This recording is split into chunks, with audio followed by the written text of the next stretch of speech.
Ngasi di yang kuiroi ngasi chapter ma akoi sigi chapter number 13 introduction to three dimensional geometry je tawdani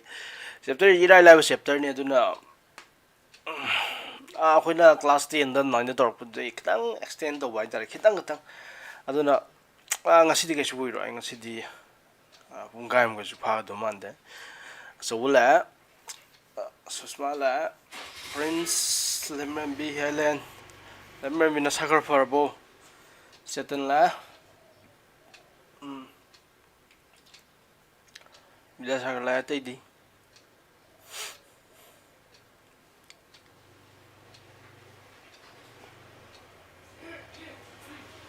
Rosni la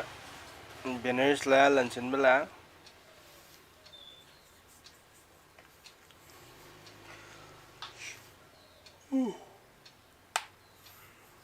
Devika la Bija Lakshmi la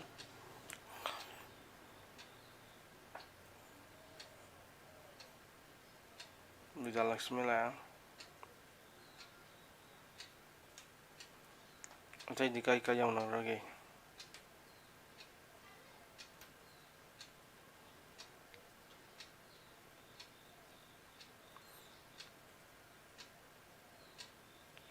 la di Prajen Ainaro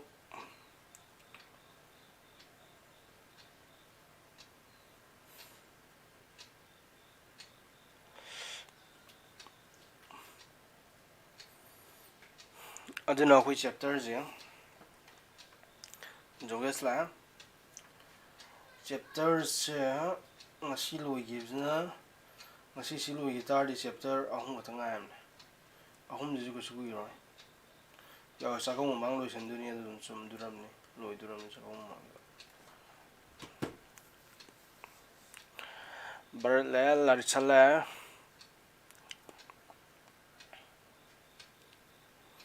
ho ya jaro mi drama doi la mi drama ri la atai di Niras my dear boy Niras labo adagi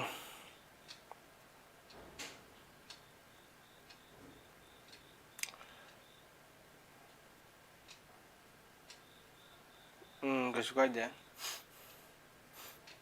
singtala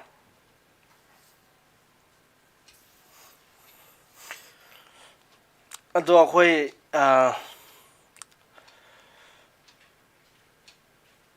ai noida request am di tawni sigi noi class 11 course loi ramdai da loi rakan dai tare kainom ta tawbiro na adum di noi matam du yor haige tawde ade adagi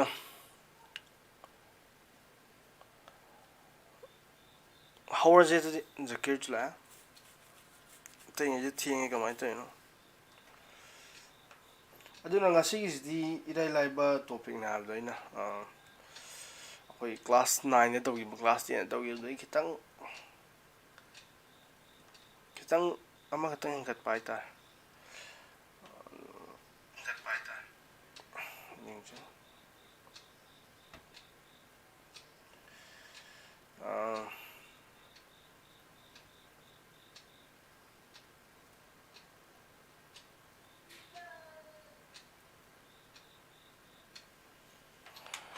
okay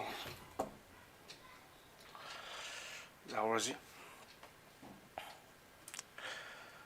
hoi dau di je introduction to three-dimensional geometry noina anga inde hoji pau tawre nge two-dimensional geometry atani are ko two-dimensional geometry atani two-dimensional geometry nang kai dogi ya kanda x axis y axis akoi lai je two dimension na abdo akoi lai je two dimension ni ado noi kai rong khang bra si idea ja na khang abri yong ko kakseng je two dimension da lai ne haide moina satpang am je leng am song bread ne moi sat nyam je kaksing pai khat bangam de na dra ꯃꯣꯏꯁꯨ ꯀꯛꯆꯤꯡꯁꯦ ꯃꯣꯏ ꯐꯅ ꯍꯣꯠꯅꯕ ꯀꯟꯖ ꯇꯥꯔꯁꯨ ꯃꯣꯏ technology ꯑꯝꯇ ꯁꯥ ꯉꯝꯗꯦꯕ ꯄꯥꯏꯈꯠꯅꯕ ꯌꯥꯔꯦꯀꯣ ꯎꯕꯨꯗꯤ ꯀꯥꯕ ꯉꯝꯃꯤ ꯌꯥꯔꯦꯀꯣ ꯎ ꯀꯥꯕ ꯅꯠꯇꯕꯤꯗ ꯃꯣꯏ ꯄꯥꯏꯈꯠꯄꯁꯤ ꯉꯝꯗꯦꯕ ꯑꯗꯣ ꯑꯩꯈꯣꯏ ꯃꯤꯑꯣꯏꯕꯁꯨ ꯑꯗꯨꯅꯦ ꯃꯤꯑꯣꯏꯕꯁꯨ ꯄꯥꯏꯈꯠ ꯉꯝꯗꯦ ꯃꯤꯑꯣꯏꯕꯁꯦ ꯑꯁꯦꯡꯕꯗꯤ 2 ꯗꯥꯏꯃꯦꯟꯁꯟꯗꯅꯤ ꯂꯩꯔꯤꯁꯦ ꯀꯃꯥꯏꯅ ꯂꯩꯕ ꯂꯦꯡ ꯕ꯭ꯔꯦꯗꯇꯅꯦꯕ ꯂꯩꯔꯤꯁꯦ ꯆꯨꯝꯃꯤꯀꯣ ꯌꯥꯝ ꯏꯟꯇꯔꯦꯁꯇꯤꯡ ꯑꯣꯏꯕ ꯀꯩꯅꯣꯅꯦ ꯂꯦꯡ ꯕ꯭ꯔꯦꯗꯇꯅꯤ ꯂꯩꯔꯤꯁꯦ ꯑꯗꯣ ꯑꯩꯈꯣꯏ ꯃꯤꯑꯣꯏꯕꯗꯤ ꯆꯥꯎꯈꯠꯂꯛꯄꯒꯤ ꯃꯇꯨꯡ ꯏꯟꯅ ꯑꯩꯈꯣꯏ ꯀꯩꯅꯣ ꯇꯧ ꯑꯦꯔꯣꯄ꯭ꯂꯦꯟ ꯁꯥ ꯉꯝꯃꯦ ꯑꯗꯒꯤ ꯑꯥꯏꯔꯟ ꯃꯦꯟꯅꯒ ꯁꯦꯠꯂꯤꯕ ꯁꯨꯠꯇꯨ ꯌꯦꯡꯉꯣ ꯑꯗꯨꯝ ꯄꯥꯏꯈꯠꯄ ꯉꯝꯕ ꯑꯩꯈꯣꯏ ꯃꯌꯥꯝ ꯇꯦꯛꯅꯣꯂꯣꯖꯤ ꯁꯤꯖꯤꯟꯅꯩꯕ ꯑꯗꯨꯒ ꯄꯥꯏꯈꯠ ꯉꯝꯃꯦꯕ ꯑꯗꯨꯅ ꯑꯩꯈꯣꯏ ꯃꯤꯑꯣꯏꯕꯗꯤ 2 ꯗꯥꯏꯃꯦꯟꯁꯟꯗ ꯂꯩ ꯍꯥꯏꯕ ꯌꯥꯗ꯭ꯔꯦꯕ 3 ꯗꯥꯏꯃꯦꯟꯁꯟꯗ ꯂꯩꯕ ꯂꯦꯡ ꯕ꯭ꯔꯦꯗ ꯑꯃꯁꯨꯡ ꯍꯥꯏꯠ ꯗꯥꯏꯃꯦꯟꯁꯟ ꯑꯍꯨꯝꯁꯤꯗ ꯂꯩꯌꯦꯕ ꯌꯥꯗ꯭ꯔꯥ ꯑꯩꯈꯣꯏ ꯃꯤꯑꯣꯏꯕꯅ ꯆꯠ ꯉꯝꯃꯤꯁꯦꯀꯣ ꯂꯦꯡ ꯕ꯭ꯔꯦꯗ ꯑꯃꯁꯨꯡ ꯍꯥꯏꯠ ꯑꯍꯨꯝꯃꯛꯁꯤꯗ ꯂꯣꯏ ꯆꯠ ꯉꯝꯃꯦ ꯌꯥꯔꯦꯀꯣ ꯄꯥꯏꯈꯠꯄ ꯂꯣꯏ ꯉꯝꯃꯦ ꯁꯤ ꯂꯦꯡꯗꯁꯨ ꯆꯠ ꯉꯝꯃꯤ ꯑꯩꯈꯣꯏ ꯃꯤꯑꯣꯏꯕꯁꯦ ꯁꯤ ꯂꯦꯡꯗꯁꯨ ꯆꯠ ꯉꯝꯃꯤ ꯐꯩꯅ ꯁꯨꯃꯥꯏꯅ ꯆꯠꯈꯤꯕꯁꯨ ꯉꯝꯃꯤ ꯌꯥꯔꯦꯀꯣ ꯑꯗꯨꯗ ꯅꯠꯇꯅ ꯁꯨꯃꯥꯏꯅ ꯌꯨꯡꯅ ꯂꯥꯛꯑ ꯆꯠꯄꯁꯨ ꯉꯝꯃꯦ ꯄꯥꯏꯈꯠꯅ ꯁꯨꯃꯥꯏꯅ ꯄꯥꯏꯈꯠꯂ ꯆꯠꯈꯤꯕꯁꯨ ꯉꯝꯃꯦ ꯁꯤꯅ ꯂꯦꯡ ꯍꯥꯏꯔꯣ ꯁꯤꯅ ꯂꯦꯡꯗꯁꯨ ꯆꯠ ꯉꯝꯃꯤ ꯕ꯭ꯔꯦꯗꯇꯁꯨ ꯆꯠ ꯉꯝꯃꯤ ꯍꯥꯏꯠꯇꯁꯨ ꯆꯠ ꯉꯝꯃꯦ ꯑꯩꯈꯣꯏ ꯃꯤꯑꯣꯏꯕꯁꯦ ꯌꯥꯔꯦꯀꯣ ꯁꯤ ꯆꯠ ꯉꯝꯃꯦ ꯑꯗꯣ ꯀꯩꯅꯣ ꯇꯧꯕ ꯍꯥꯏꯗꯤ ꯎꯃꯥꯏꯕꯤꯁꯤꯗ 3Dꯗ ꯂꯩꯕ 3 ꯗꯥꯏꯃꯦꯟꯁꯟꯗ ꯂꯩꯕ ꯂꯤꯕꯤꯡ ꯕꯤꯡ ꯑꯃꯅꯦ ꯎꯃꯥꯏꯕꯤ ꯍꯥꯏꯁꯦ ꯏꯒꯜ ꯍꯥꯏꯁꯦ ꯅꯠꯇ꯭ꯔꯒ ꯑꯣꯔ ꯑꯦꯅꯤ ꯕꯥꯔꯠ ꯑꯗꯨꯒ ꯑꯦꯟꯁꯤꯗꯤ ꯀꯩꯗꯧꯔꯕ ꯑꯦꯟ ꯀꯛꯆꯤꯡꯁꯤꯗꯤ ꯀꯩꯗ ꯂꯩꯕꯅꯦꯕ ꯃꯥꯗꯤ 2 ꯗꯥꯏꯃꯦꯟꯁꯟꯗ ꯂꯩꯕ ꯀꯛꯆꯤꯡꯅ ꯆꯠꯀꯦ ꯉꯝꯃꯕꯗ ꯁꯤꯒꯤ ꯁꯔꯐꯦꯁꯁꯤ ꯆꯠꯅꯦꯕ ꯀꯛꯆꯤꯡꯅ ꯆꯠꯇꯣꯏꯁꯦ ꯁꯤ ꯁꯔꯐꯦꯁꯁꯤꯗ ꯁꯤ ꯂꯩꯃꯥꯏꯁꯤꯅꯤ ꯁꯤ ꯂꯩꯃꯥꯏꯁꯤꯗ ꯀꯛꯆꯤꯡꯁꯤ ꯂꯩ ꯉꯝꯅꯦꯕ ꯎ ꯋꯥ ꯑꯝꯇ ꯍꯧꯔꯝꯗ꯭ꯔꯦ ꯈꯜꯂ ꯀꯥꯟꯗꯅꯤꯀꯣ ꯑꯩꯅ ꯍꯥꯏꯁꯦ ꯁꯤꯒꯤ ꯀꯛꯆꯤꯡꯁꯦ ꯑꯦꯟꯅꯤꯀꯣ ꯁꯤ ꯀꯛꯆꯤꯡꯁꯦ ꯁꯤꯔꯦꯟ ꯆꯠꯄ ꯉꯝꯃꯣꯏꯕ ꯁꯤꯒꯤ ꯂꯩꯃꯥꯏꯁꯤꯅ ꯆꯠ ꯉꯝꯃꯣꯏ ꯃꯊꯛꯇ ꯄꯥꯏꯈꯠꯄ ꯉꯝꯃꯣꯏꯕ ꯎ ꯋꯥ ꯂꯩꯇꯦꯅ ꯈꯜꯂꯒꯅꯤꯀꯣ ꯑꯗꯣ ꯎꯃꯥꯏꯕꯤ ꯍꯥꯏꯁꯤꯗꯤ ꯀꯔꯤ ꯑꯣꯕꯖꯦꯛꯅꯣ ꯏꯒꯜ ꯍꯥꯏꯔꯣ ꯑꯦꯅꯤ ꯕꯥꯔꯠ ꯑꯣꯏꯕ ꯌꯥꯏꯀꯣ ꯃꯥꯁꯦ 3D ꯂꯤꯕꯤꯡ ꯕꯤꯡꯅꯦꯕ ꯃꯥꯗꯤ ꯂꯦꯡꯕ꯭ꯔꯦ ꯁ꯭ꯋꯥꯏꯗꯁꯨ ꯂꯩ ꯉꯝꯃꯤ ꯃꯥꯗꯤ ꯃꯊꯛꯇꯁꯨ ꯄꯥꯏꯕ ꯉꯝꯃꯦ ꯎꯃꯥꯏꯕꯤꯁꯤꯗꯤ ꯌꯥꯔꯕ ꯑꯗꯨꯅ ꯃꯥꯗꯤ ꯐ꯭ꯔꯤꯗꯝꯅꯤ ꯗꯥꯏꯃꯦꯟꯁꯟ ꯑꯍꯨꯝꯁꯤꯗ ꯂꯦꯡ ꯍꯥꯏꯕ ꯗꯥꯏꯃꯦꯟꯁꯟ ꯃꯈꯥꯗ ꯃꯈꯣꯡꯅ ꯆꯠꯄꯁꯨ ꯉꯝꯃꯤ ꯀꯛꯆꯤꯡꯗꯧꯅ ꯑꯗꯨ ꯅꯠꯇꯕꯤ ꯑꯇꯣꯞꯄ ꯁꯪꯁꯥꯔ ꯑꯃꯗꯁꯨ ꯂꯩ ꯉꯝꯃꯦꯕ ꯃꯊꯛꯇꯁꯨ ꯂꯩ ꯉꯝꯃꯦꯕ ꯌꯥꯔꯦꯀꯣ ꯑꯗꯨꯅ ꯏꯒꯜ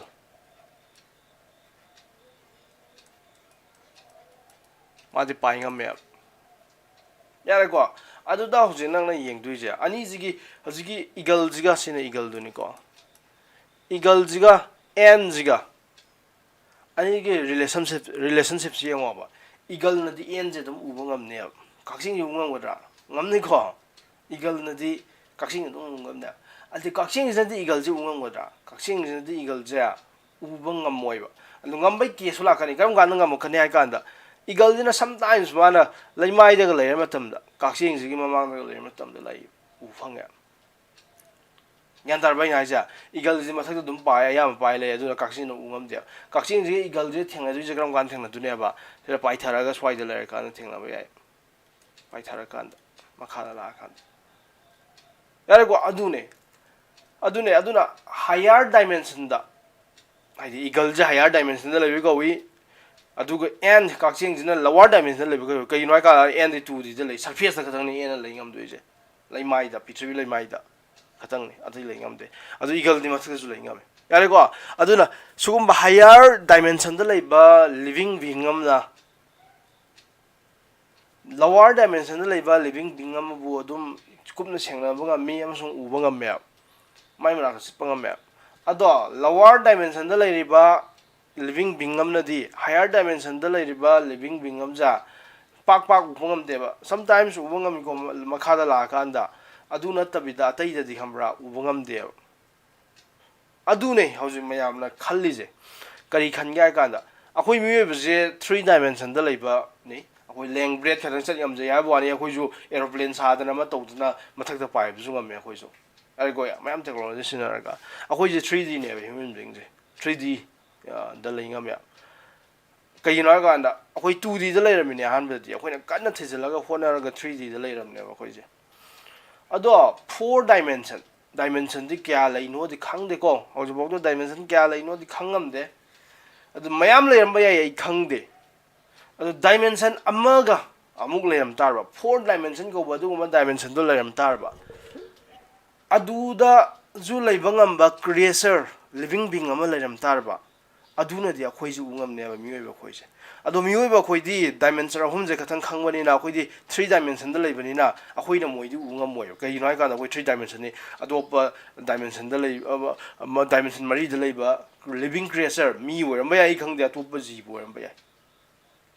ꯑꯗꯣ ꯃꯣꯏꯒꯤ ꯑꯩꯈꯣꯏꯒꯗꯤ ꯁꯝꯇꯥꯏꯝꯁ ꯉꯁꯥꯏꯒꯤ ꯑꯗꯨꯃꯥꯏꯅ ꯏꯒꯜꯅ ꯃꯈꯥꯗ ꯄꯥꯏꯊꯔꯀꯥꯟꯗ ꯀꯛꯆꯤꯡꯒ ꯊꯦꯡꯅꯕ ꯑꯗꯨꯃꯥꯏꯅ ꯁꯝꯇꯥꯏꯝꯁ ꯊꯦꯡꯅꯒꯅꯦꯕ ꯑꯗꯨꯅ ꯑꯩꯈꯣꯏꯅ ꯁꯥꯏꯟꯇꯤꯐꯤꯀꯦꯜꯂꯤ ꯑꯦꯛꯁꯄ꯭ꯂꯦꯟ ꯇꯧꯕ ꯃꯇꯝꯗ ꯑꯩꯈꯣꯏꯅ ꯂꯥꯏ ꯒꯣꯁꯀ ꯍꯥꯏꯁꯦ ꯂꯥꯏꯒ ꯍꯥꯏꯁꯦ ꯃꯤꯅ ꯂꯥꯏ ꯊꯦꯡꯅꯩꯒ ꯍꯥꯏꯁꯦ ꯂꯥꯏꯁꯦ ꯍꯥꯏꯌꯔ ꯗꯥꯏꯃꯦꯟꯁꯟꯗ ꯂꯩꯒꯅ ꯃꯌꯥꯝꯅ ꯑꯦꯛꯁꯄ꯭ꯂꯦꯟ ꯇꯧꯅꯩꯌꯦ ꯃꯣꯏꯁꯦ ꯍꯥꯏꯌꯔ ꯗꯥꯏꯃꯦꯟꯁꯟꯗ ꯂꯩꯕꯅꯤ ꯁꯝꯇꯥꯏꯝꯁ ꯃꯣꯏꯅ ꯂꯋꯔ ꯗꯥꯏꯃꯦꯟꯁꯟ 3 ꯗꯥꯏꯃꯦꯟꯁꯟꯗ ꯀꯨꯝꯊꯔꯒ ꯂꯥꯛꯄ ꯃꯇꯝꯗꯅꯦꯕ ꯑꯩꯈꯣꯏꯒ ꯊꯦꯡꯅꯩꯁꯦ ꯌꯥꯔꯕ ꯑꯗꯨꯅ ꯁꯤ ꯈꯪꯒꯗꯕꯅꯤ ꯍꯥꯏꯌꯔ ꯗꯥꯏꯃꯦꯟꯁꯟꯗ ꯂꯩꯕ ꯂꯤꯕꯤꯡ ꯀꯩꯅꯣꯉꯩꯁꯦ ꯀ꯭ꯔꯤꯌꯦꯆꯔꯉꯩꯁꯦ ꯑꯩꯈꯣꯏꯅ ꯎ ꯉꯝꯗꯦꯕ ꯒ꯭ꯌꯥꯟ ꯇꯥꯔꯕꯣ ꯑꯩꯅ ꯍꯥꯏꯁꯦ ꯎꯕ ꯉꯝꯃꯣꯏꯕ ꯏꯒꯜꯁꯦ ꯀꯛꯆꯤꯡꯅ ꯎ ꯉꯝꯃꯣꯏꯗꯣꯏꯅꯦ ꯑꯗꯨ ꯌꯦꯡꯉꯣꯅꯦ ꯅꯪꯅꯗꯤ ꯉꯝꯒꯅꯦ ꯑꯩꯈꯣꯏ ꯃꯤꯑꯣꯏꯕꯅ ꯎ ꯉꯝꯗꯕ ꯄꯣꯠ ꯂꯩꯕ꯭ꯔꯥ ꯁꯤꯅꯦ ꯂꯩꯔꯝꯗꯨꯅꯦꯕ ꯍꯥꯏꯌꯔ ꯗꯥꯏꯃꯦꯟꯁꯟꯗ ꯂꯩꯕ ꯄꯣꯠꯇꯨꯗꯤ ꯑꯩꯈꯣꯏꯗ ꯍꯦꯟꯅ ꯆꯥꯎꯕ ꯄꯣꯠ ꯑꯣꯏꯇꯥꯔꯁꯨ ꯑꯩꯈꯣꯏꯅ ꯎ ꯐꯪꯉꯣꯏꯗꯣꯏꯅꯦꯕ ꯑꯩ ꯅꯥꯛꯇ ꯁ꯭ꯋꯥꯏꯗ ꯄꯥꯏꯔ ꯂꯩꯇꯥꯔꯁꯨ ꯎ ꯐꯪꯉꯣꯏꯗꯣꯏꯅꯦ ꯌꯥꯔꯕ ꯑꯗꯣ ꯇꯥꯏꯝꯁꯦ ꯚꯥꯔꯠꯅ ꯍꯥꯏꯁꯦ ꯇꯥꯏꯝꯁꯦ 4 ꯗꯥꯏꯃꯦꯟꯁꯟꯅꯗꯤ ꯍꯥꯏ ꯑꯗꯣ ꯇꯥꯏꯝꯁꯦ 4 ꯗꯥꯏꯃꯦꯟꯁꯟꯅꯗꯤ ꯍꯥꯏ ꯑꯗꯣ ꯑꯗꯨꯝ ꯆꯌꯦꯠꯅꯕ ꯑꯗꯨꯝ ꯂꯩ ꯇꯥꯏꯝꯁꯦ 4 ꯗꯥꯏꯃꯦꯟꯁꯟ ꯍꯥꯏꯕ ꯋꯥꯔꯤꯁꯨ ꯃꯌꯥꯝ ꯂꯩ ꯇꯥꯏꯝꯁꯦ 4 ꯗꯥꯏꯃꯦꯟꯁꯟ ꯁꯥꯏꯟꯇꯤꯐꯤꯛ ꯐꯤꯛꯁꯟ ꯃꯨꯚꯤꯁꯁꯨ ꯃꯌꯥꯝ ꯂꯩꯀꯣ ꯇꯥꯏꯝꯁꯦ 4 ꯗꯥꯏꯃꯦꯟꯁꯟꯅ ꯌꯥꯔꯦꯀꯣ ꯑꯗꯩ 4 ꯗꯥꯏꯃꯦꯟꯁꯟ ꯑꯣꯏꯕ ꯌꯥꯏ 5th ꯗꯥꯏꯃꯦꯟꯁꯟ ꯑꯋꯥꯡꯕꯗ ꯂꯩꯕ ꯉꯩꯁꯦ ꯑꯩꯈꯣꯏ ꯎ ꯉꯝꯗꯦꯕ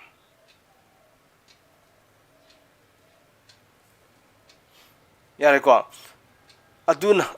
ꯑꯩꯈꯣꯏ ꯉꯁꯤ ꯇꯧꯔꯛꯇꯣꯏꯁꯦ ꯅꯣꯏꯅ ꯉꯍꯥꯟꯗꯩ ꯇꯝꯃꯝꯃꯤꯁꯦ 2 ꯗꯥꯏꯃꯦꯟꯁꯟ ꯉꯥꯛꯇꯅꯦꯕ ꯅꯣꯏꯅ ꯀ꯭ꯂꯥꯁ 10ꯐꯧꯗ ꯇꯝꯃꯝꯃꯤꯁꯦ ꯀꯔꯤ ꯇꯝꯃꯝꯕ ꯁꯨꯃꯥꯏꯅ ꯑꯦꯛꯁ ꯑꯦꯛꯁꯤꯁ ꯍꯥꯏꯕ ꯑꯃꯁꯨ ꯑꯦꯛꯁ ꯑꯦꯛꯁꯤꯁ ꯍꯥꯏꯔꯅꯤ ꯁꯨꯃꯥꯏꯅ ꯑꯁꯤꯗ ꯋꯥꯏ ꯑꯦꯛꯁꯤꯁ ꯍꯥꯏꯔꯒ ꯁꯨꯃꯥꯏ ꯈꯛꯇꯪꯅꯦꯕ ꯅꯪꯅ ꯇꯝꯃꯝꯃꯤꯁꯦ ꯖꯀꯤꯔꯅ ꯍꯥꯏꯁꯦ ꯆꯨꯝꯃꯦ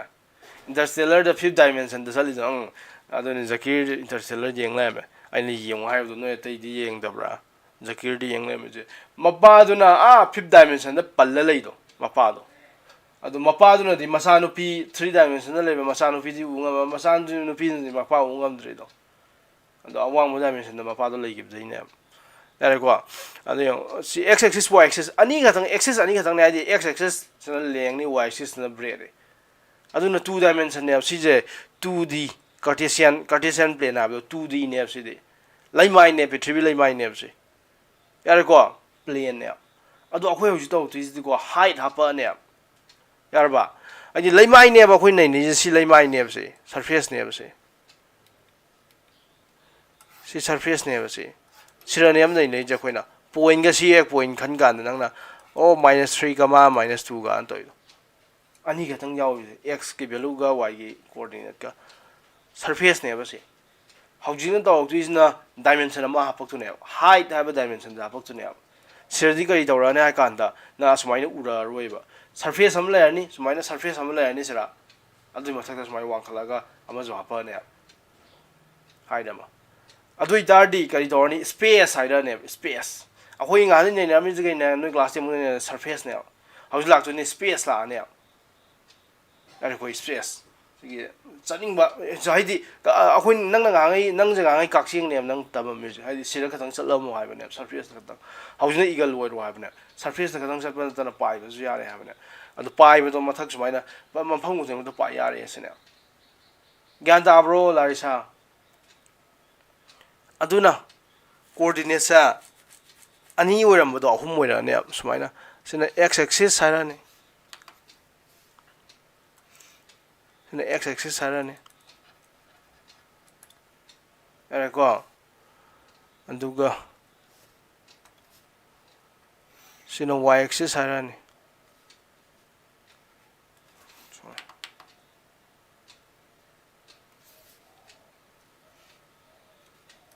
y axis हारने अदो axis ने मैम जिदी अमन अमन 90 डिग्री होने का तुमने को अदुगा अमन कई वरने अबा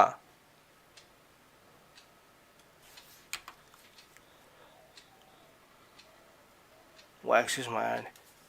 सिर्फ z axis है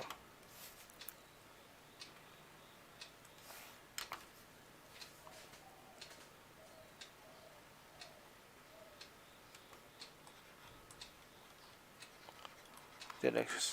तो अदुना काक्सिंग ने ले जे कायदा ने बा सिरने बा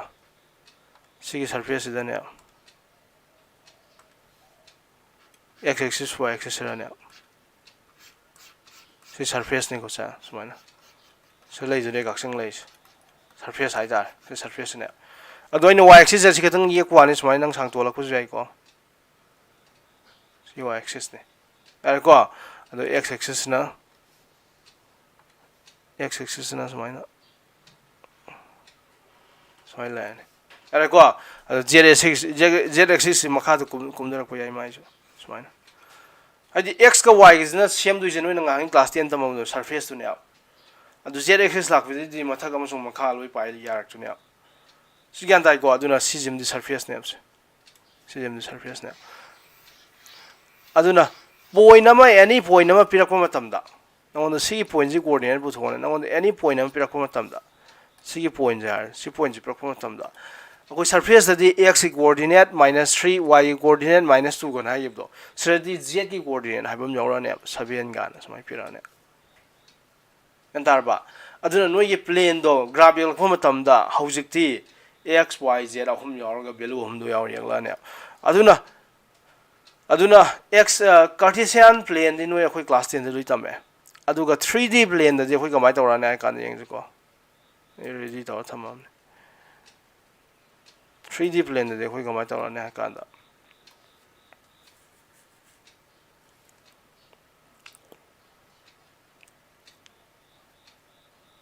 3D प्लेन दि अखोय कमाय तौराने आय कान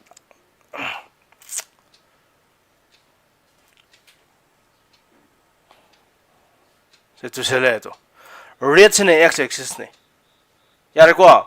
अदगी ग्रीन से y एक्सिस ने अदो ब्लू से z एक्सिस ने को सियो रेड से x एक्सिस ग्रीन से y एक्सिस ब्लू से z एक्सिस यो रेड अमसुंग green x axis y axis ने सरफेस हम सेम जे तो नंग उब्रा सरफेस हम सेम जे असिने नोय तमाई दो हाउस z एक्सिस हापको वाने दा तो मथा अमसुंग मखा अंदार बादुना नंग जे पूरा free You are free to grow, free to go, free to fly everywhere. I know. No class 10 tamam you are on the surface. You are restricted on the surface. Nang surface ta katang layo haben ya. The house door is na you are free to go anywhere. Nang 3D wala. Sini 3D geometry. Alna tawtu mi am loi 3D the in terms of 3D loi sagla ne. Aduna just sidi generalization ne. Kari generalization. Nang 2D da gi 3D da hengalak puani da. Aduna nang class 10 da me am problem me am do sab manai ba. Adu da kari hengalak tu no ai kan da z hengalo hai puani da problem me am. Yare ko aduna any point nang na si khanma matam da. Di point ahum la ne x dan kam chali y dan kam chali z dan kam chali suppose nang na swai de any point nam khan ma tam da x ta kam lam na chali y dan kam chali adu z dan kam ka khali adu haira ne andai go asini addo noi gi ken hoje noi gi sira kasu yam yaude aduna nang na hojik kaino to reja kai to ra kya kan da ahum thona kari quadrant nai re ko kai na kan da noi class 10 to gi do class 9 10 da quadrant nai da di quarter di mari ha bani mari khai da lo ha bani aduna quadrant maming ju quadrant thon gem ni ki u the quadrant nai da di mari ha bani fourth quadrant mari lai gem ne nang gi cartesian plane du da first quadrant second quadrant third quadrant fourth quadrant lai gem ne यारे को अदो 3D द दी मरी the दी सोई हेला नि कया लेगनि कना हिंग मिनु मे अमरक था 3D द दी 3D प्लेन द 3D सिस्टम द दी 4 क्वाड्रेंट लेरा रो क्वाड्रेंट मा कया थोना खाइदो खरने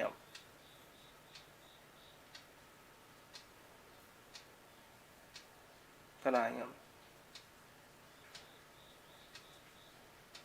as 3D taru lanchen mana zo me yo aina hydra lanchen ma je yam unexpected yam ui bane to joges fok to 6 ai ne lanchen be ya dai je lanchen ba di aina da angang ne da ma pai kha de ma khong da yai ba ko yam tap pa ne ma di ado question am ka tang to ma ta to san ba ne ma ya dai su me ka so bu ai bar chuai nipan da tawani joges nipan pi gani et nipan thona khai dorok kani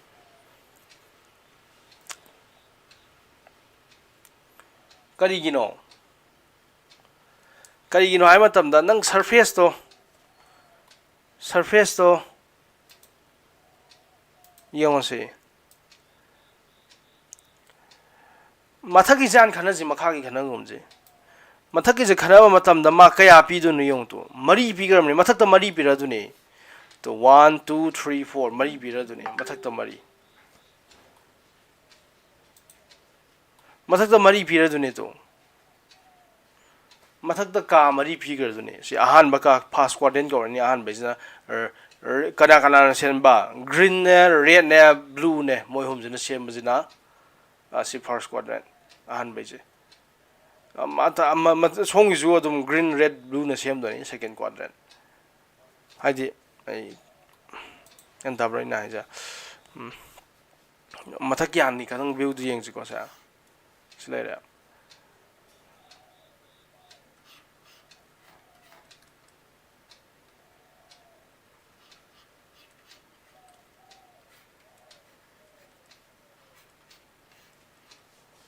sumaina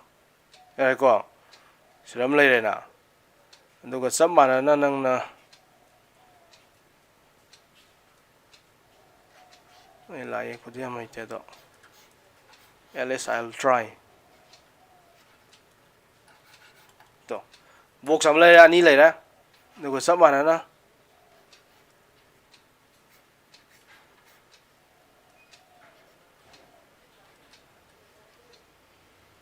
ahum lai ra mai le to sleba season nang i mathak tu ni aduna season to 1 2 3 4 adu asina mathak to oi du ni mathak ki ne sina to si mathak si adu ga samana na si mathak ga samana na khoi makha da ju lai ri tu makha da ju mari lai ri khena ba ganda goi na ja aduna nipan thona khai dor ka ne mathak tam nipa mari ma makha da mari ma adu se di quadrant na ra roi ba mari ju ga ga wi no gi greek word ta koi octane na ba do aduna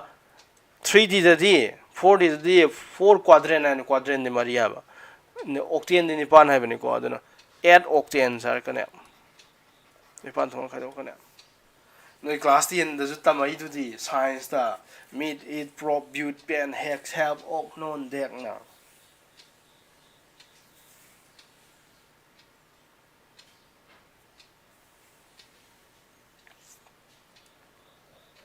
yare ko sin sumaina am lera adu ko ji from la ma yam je kari from la no ai kan da nangi ahan from la da distance between 2 points point ani gi marak ta leiba tha pa ba so point ga e ga point am lera me x1 so sma gyan da rise bo x1 y1 yare ko so point am lera si point ziga point am lera se b ga point am x2 comma y2 yare ko si point ani lera ba si point ani gi marak ta leiba atha pa ba distance Beneris gyan taribo distance ha ju are leng ha ju are ko siga thap se kai na phia formula do x2 minus x1 whole square plus y2 minus y1 whole square sina p hablo gyan dai ko asina p ha game ne si class 19 da lui tawgram da sa ado hojik da do tis de kitang a little generalization na ba generalization ma sam dor kwani 3 dimension da di x1 y1 ja z ki coordinates jawra ne hablo sa z1 ha pa ne sir z1 ha pa ne adu na wona formula kem change daw roi z1 ha pa ku ma tungina nang sira sorry z2 na pa ne sira coordinate z2 minus z1 whole square harga sira ha piro abna formula je ai phane atra distance formula no class 10 to give coordinate geometry da to give to distance formula so distance formula do ni adu samana na section formula na ma ju to give ni na onda sira point ni pirame si a ko point jina x1 y1 hara yare ko adu b ko point jina x2 y2 hara si je nang na divide of section do le section dikhai da le sing p hai point ja khai le in the ratio karim ratio da m is to n have ratio dikhai da le adu itardi the coordinate of p na khai da le section do riba point p have coordinate sa asi formula ji kana na p ne ha formula variable m x2 plus n x1 by m plus n to grade di sining jangi bo by sine x ki coordinate ni y coordinate kana pi ne ba m y2 plus n y1 by m plus n pi ne ayo sining jangi bo noi bo daina ning jangi bo ning jangi ko anda lu haina ro sin jeng bo section formula no class 10 ni do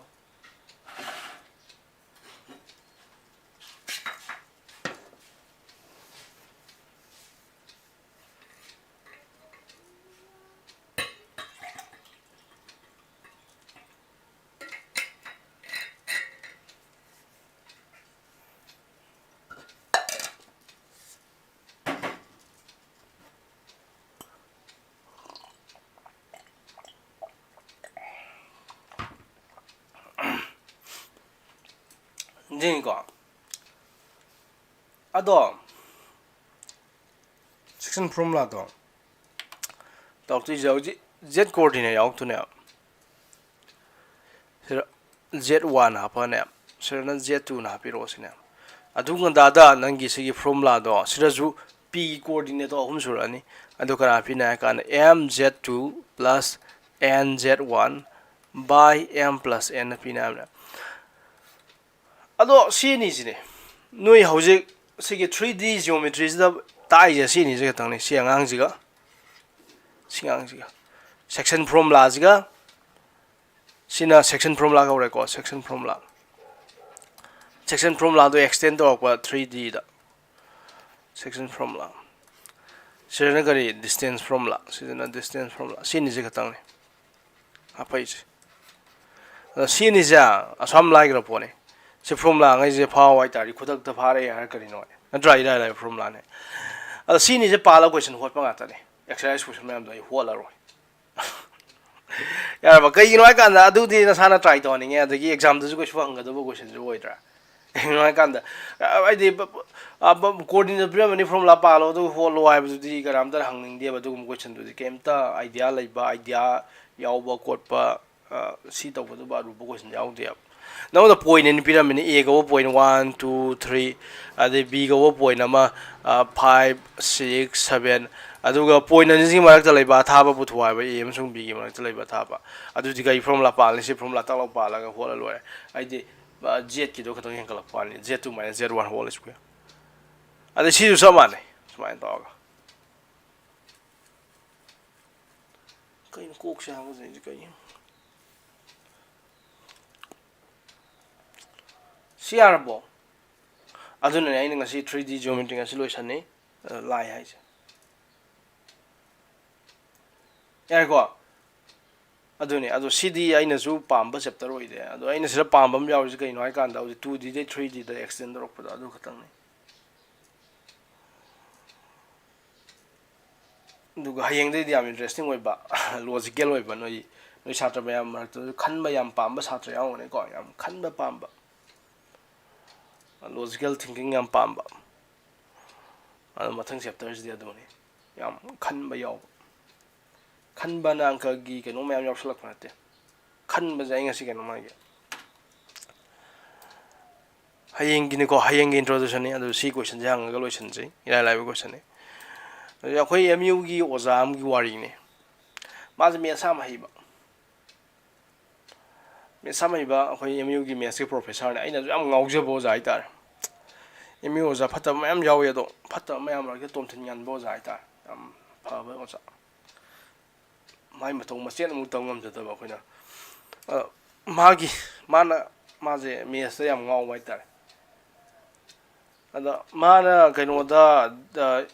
directorate of ꯏꯖꯨꯀꯦꯁꯟꯗ ꯀꯩꯅꯣ ꯃꯥꯁꯦ ꯑꯣꯖꯥ ꯃꯥꯁꯦ ꯊꯕꯛ ꯇꯧꯔꯝꯃꯦ ꯍꯥꯏꯕ professor ꯑꯣꯏꯗ꯭ꯔꯤꯀꯥꯟꯗ M ꯌꯨꯗ ꯑꯗꯨꯗ ꯃꯣꯏꯒꯤ ꯗꯥꯏꯔꯦꯛꯇꯔꯁꯤꯅ ꯍꯥꯏꯗꯤ ꯃꯣꯏ ꯃꯀꯣꯛꯁꯤꯅꯀꯣ ꯕꯣꯁꯁꯤꯅ ꯍꯥꯏꯇꯥꯔꯦ ꯗꯥꯏꯔꯦꯛꯇꯔꯁꯤꯅ ꯍꯥꯏꯔꯁꯦ ꯃꯥꯗꯤ ꯏꯆꯝ ꯆꯝꯕ ꯀꯩꯅꯣꯅꯤ ꯊꯕꯛ ꯃꯆꯥꯅꯤ ꯃꯥꯏꯗꯨꯅ ꯑꯗꯣ ꯃꯉꯣꯟꯗ ꯍꯪꯉꯛꯇꯣꯏꯁꯦ ꯗꯥꯏꯔꯦꯛꯇꯔꯁꯤꯅ ꯍꯥꯏꯔꯛꯄꯅꯦ ꯑꯩꯈꯣꯏ ꯑꯣꯖꯥꯁꯤ ꯃꯃꯤꯡ ꯑꯩꯈꯣꯏ ꯁꯤꯅ ꯇꯤꯆꯔ ꯏꯆꯝ ꯆꯝꯕ ꯑꯣꯖꯥꯅꯤ ꯃꯥꯅ ꯗꯥꯏꯔꯦꯛꯇꯔꯁꯤꯗꯤ ꯃꯀꯣꯛꯅꯤꯀꯣ ꯗꯥꯏꯔꯦꯛꯇꯔꯁꯤꯅ ꯍꯥꯏꯔꯦ ꯀꯩꯅꯣ ꯃꯥꯏ ꯃꯃꯤꯡꯗꯣ ꯄꯜꯂꯒ ꯍꯌꯦꯡ ꯂꯥꯛꯀꯗ꯭ꯔꯥ ꯍꯥꯏꯕꯅꯦꯕ will you come tomorrow ꯅꯪ ꯍꯌꯦꯡ ꯂꯥꯛꯀꯗ꯭ꯔꯥ ꯍꯥꯏꯕꯅꯦꯕ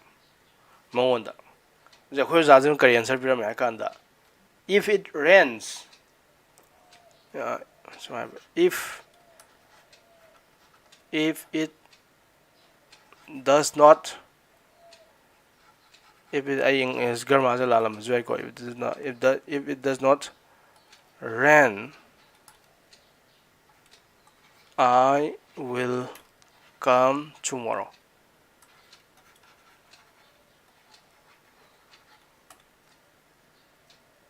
ꯅꯣꯡ ꯇꯥꯗ꯭ꯔꯗꯤ ꯂꯥꯛꯀꯅꯤ ꯍꯥꯏꯔꯝꯃꯦ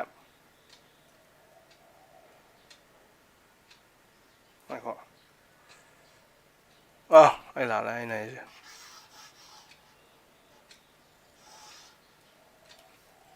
if it rains if it rains tomorrow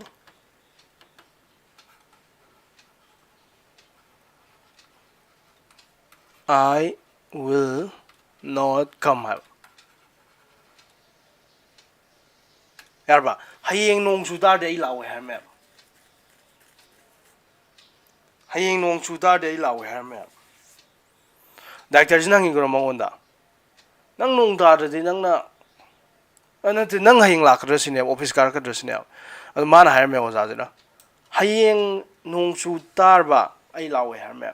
ꯍꯌꯦꯡ ꯅꯣꯡ ꯆꯨꯔꯗꯤ ꯑꯩ ꯂꯥꯛꯑꯣꯏ ꯍꯥꯏꯔꯝꯃꯦ ꯗꯥꯏꯔꯦꯛꯇꯔꯁꯤꯅ ꯑꯗꯨꯒ it is not raining it is not raining the next day ꯍꯥꯏꯗꯤ ꯅꯣꯡꯉꯥꯜꯂꯒ ꯅꯣꯡ ꯆꯨꯗ꯭ꯔꯦꯕ ꯌꯥꯔꯦꯀꯣ and the teacher ꯑꯣꯖꯥꯗꯨ ꯀꯩꯗꯧꯔꯕ the teacher is absent ꯑꯣꯖꯥꯗꯨꯁꯨ ꯑꯦꯞꯁꯦꯟ ꯑꯣꯏꯔꯦꯕ ꯑꯩꯈꯣꯏ ꯑꯣꯖꯥꯁꯨ ꯑꯦꯞꯁꯦꯟ ꯑꯣꯏꯔꯦꯕ ꯅꯣꯡꯁꯨ ꯆꯨꯗ꯭ꯔꯦ ꯑꯦꯞꯁꯦꯟꯁꯨ ꯑꯣꯏꯔꯦꯕ ꯑꯗꯩꯗꯤ the director was very angry ꯗꯥꯏꯔꯦꯛꯇꯔꯗꯨ ꯁꯥꯎꯔꯦꯕ ꯃꯊꯪꯒꯤ ꯅꯨꯃꯤꯠꯇ ꯑꯣꯖꯥꯁꯦ ꯀꯥꯔꯛꯑꯦꯕ ꯑꯗꯨ ꯗꯥꯏꯔꯦꯛꯇꯔꯅ ꯍꯪꯉꯦꯕ next day ꯀꯥꯔꯛꯑꯦꯕ next dayꯗ ꯀꯥꯔꯀꯥꯟꯗ ꯗꯤꯔꯦꯛꯇꯔꯁꯤꯅ ꯍꯪꯉꯦꯕ ꯗꯥꯏꯔꯦꯛꯇꯔꯁꯤꯅ ꯍꯪꯉꯦꯕ ꯑꯗꯣ ꯗꯥꯏꯔꯦꯛꯇꯔꯁꯤꯅ ꯍꯪꯉꯦꯕ ꯁꯥꯔ ꯅꯪꯕꯣ ꯅꯣꯡ ꯆꯨꯔꯗꯤ ꯂꯥꯛꯑꯣꯏ ꯍꯥꯏꯕꯅꯤ ꯑꯗꯣ ꯉꯔꯥꯡꯗꯤ ꯅꯣꯡ ꯆꯨꯗꯦ ꯑꯗꯨꯒ ꯂꯥꯛꯇ꯭ꯔꯤ ꯀꯩꯒꯤꯅꯣ ꯍꯥꯏꯕ ꯑꯗꯣ ꯑꯩꯈꯣꯏ ꯑꯣꯖꯥꯗꯨꯅ ꯁꯥꯔ ꯑꯩꯗꯤ ꯅꯣꯡ ꯆꯨꯔꯗꯤ ꯂꯥꯛꯑꯣꯏ ꯍꯥꯏꯕꯅꯤ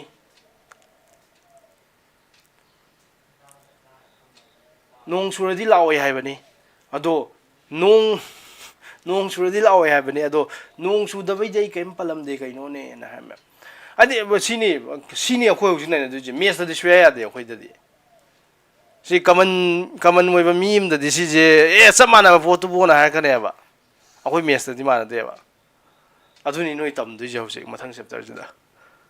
arba logic na tamak tu je logic kar yam tamak tu je negation of the statement yan yam tamak tu ne ai di sine bai di khena ba je akhoi se akhoi da diar ke kamana ha ka no ka sma ha ka ne ai na hai du ne hayeng ai na oza na hai ne ko hayeng nong suradi ai office car oi hai ba ne adu ga nong ji su dam ne adu karak te adu da director na sauri ne nang kai no nang nong suradi car oi hai ba ni adu ngarang di nong su de adu nang lak tri kai no na adu da mai je sarai na hai du di nong suradi ai la oi hai ba ni nong su bai gi de ke ma ham de kai no ne sara du yelak pa ya de ai na ham du di nong suradi la oi hai ba ni nong su da bai de ke ma ham de ne adi mi mi am na khalle ba kari khalle ka anda nong suradi hayeng nong suradi ai la oi hai ba ja kari ga sap mana ge na moina khan ga ka anda hayeng nong sudradi ai lakani hai ba mana ina khalle yar ko moina khallis ga dorba if it does not rain tomorrow I will come sini je mana ina lawe mi ngai na si statement ne je box of reverse statement ne je mana ilo sini yam khenai ko adun director dun khali do adun director dun saur sar nang hai ning je kai no yen nei adu da adu pha yen ga phai am sawe director mi makok ni officer makok ni adu yen nei adu last ta mathematically explain dor kan da sangda nei hai je ai di aseng ma pot tu di asi wera me ado ai di akhoi oza du na ai du di nong suradi ai lawe ha ba ne ado nongala nong sudre ado ma lak tab ne ado sar nang wa ngak tre sine ado khoi za du na sar ai wa ding ai sine ai na ai du di nong suradi ai lawe ha ba ni nong su da bai di ai ke ma ham de ke no ne sar na hai ado common people am da di mes lau thaba meme da di sini sapana ge ne akhoi di khe nai ba gyan ta brai bon da hai na ro ne ai na hai ni po si gyan ta bro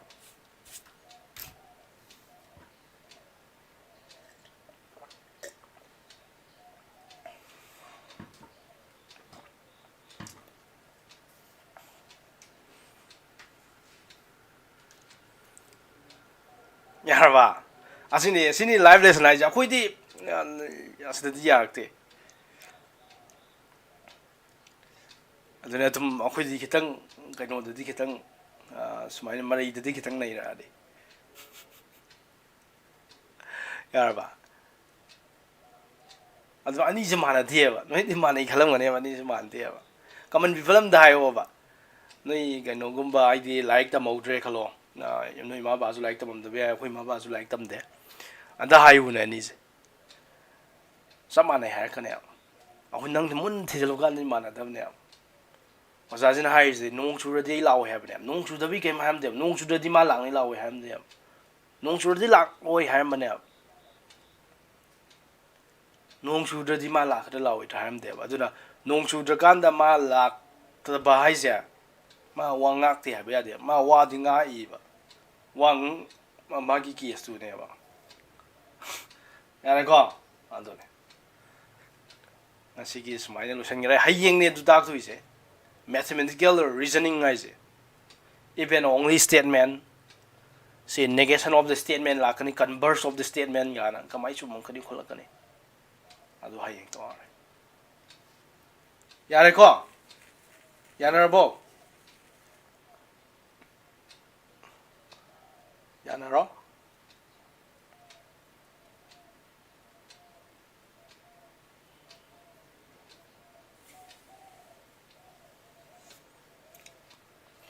Bharat 3D lora 3D the game ta gano aru yaw de hauji from la ngai da kitang extend ro po ani question amani adu question e class 9 10 da yaw gi bo question ga tane khol la roi adu hola ma samang la ne 3D puloi loi rai Eagle amna kakching amna yengna 3D loigram ne.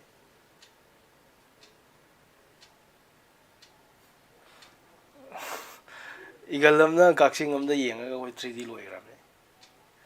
3D nang na thaza draga na yengo sango. Question me am do follow. Kesu keno torong man.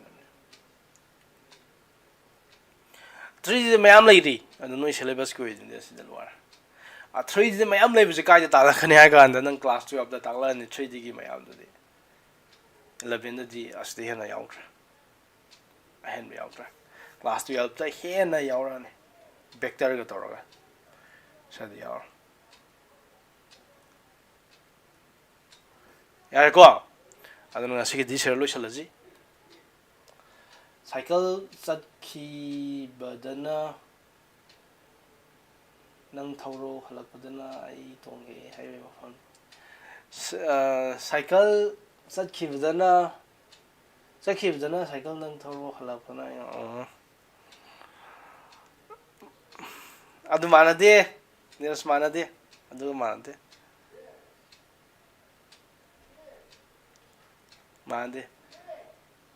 nang ini samara podo hanjan hai bane CD case ani tongan ba wahi ani ne nang ini samara po ne CD tongan ba wahi ngata ne tongan statement ngata ne different statement ne okay nasi this hello see you in the